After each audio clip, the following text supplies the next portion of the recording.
Right. So the key part with all this is the United Front Work Department, which, as you mentioned, Natalie, I know you've done a lot of work on, I've done a lot of work on.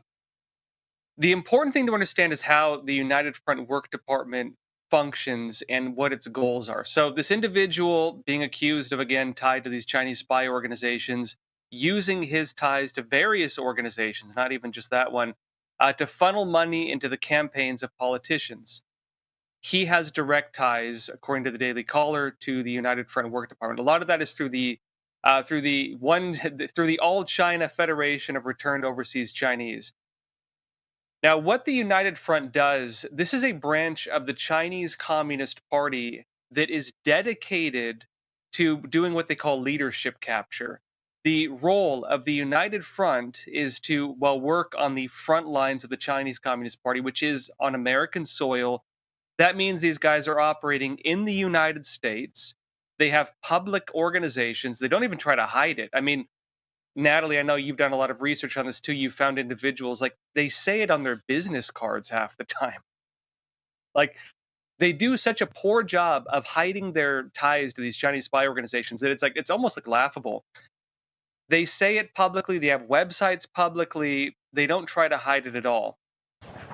So what the United Front Work Department will do, it will approach various leaders. So it's going to be your politicians, your journalists, your academics. Like, Harvard was having a lot of controversies with this. It'll approach your business leaders and it will offer them various forms of bribery or, debt traps or whatever else.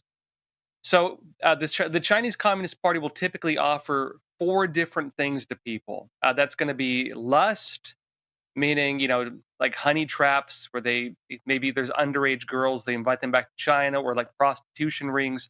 They're having cases of those busted even here in the United States. Lust would be one of them. They'll videotape it. They'll blackmail people. That's a big one. Another one is going to be money. And so, of course, business leaders making business ties with China. Sometimes they'll even set up like import-export businesses, and they'll use that to funnel money into people's wallets effectively. Like, for example, the Chinese businesses might give them a 50% discount. By doing so, it's as if they paid them like $1 million. They'll do that. Another one's going to be fame.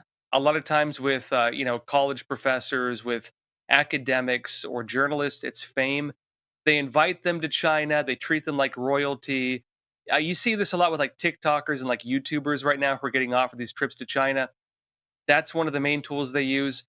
With politicians, the main one they use would be power. And what they will do in that case seems very close to what we're seeing here, and very close to what we're seeing with them maybe even laundering money through various other organizations. ActBlue is being accused of some of this right now. The way they do that is they will have organizations here in the United States. A lot of these they're called Tongs, Tongs. You have tons of them. There are Tongs in New York City. There are Tongs in Washington, D.C. There are Tongs in San Francisco. There's Tongs all over the United States. These are Chinese fraternal organizations. Sometimes they'll have tens of thousands of members, at least probably several thousand per Tong. Some claim to have upwards of 100,000 members.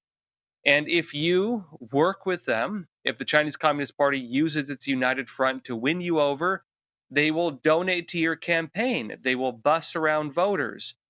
In New York, this has been publicly disclosed. I've personally investigated cases of this, including with former New York City Comptroller John Liu, who was getting direct support from some of the Tongs and through people tied to this. We're going to have to jump to break, but I want to hold you because I think you make a good point that what's happening at the Tong level could potentially be replicated across the country, national and federal level.